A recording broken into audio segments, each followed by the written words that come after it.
Wanaume, naomba usikilize hii hapa. Hakuna mwanamke anayeumia eti kwa sababu wewe unamsaliti. Hakuna mwanamke anayeumia eti kwa sababu wewe una mchepuko. Hakuna. Mwanamke haumii kwa sababu wewe unamsaliti, kwa sababu anajua wanaume wameumbiwa tamaa. Wanaume muda na wakati wowote ni lazima awe na mwanamke mwingine wa nje.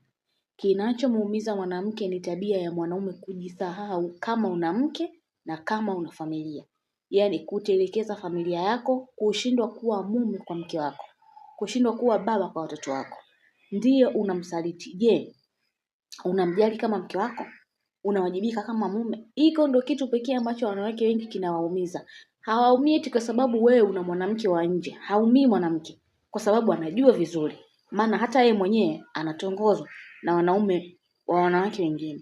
Kinachomuumiza wanaume, mnajisahau sana. Unapata pesa, unatumia na mchepuko, hujali watoto, hujali nyumba yako, toka nyumba umehamia huko ndani, hujaweka sijui sakafu, ndio iko hivyo hivyo na hela unapata na kazi unafanya. Hiko ndio kitu pekee ambacho mwanamke kinamuumiza. Mwanamke hajali kama wewe una mwanamke mwingine. Anachoumia yeye ni mwanaume kujisahau.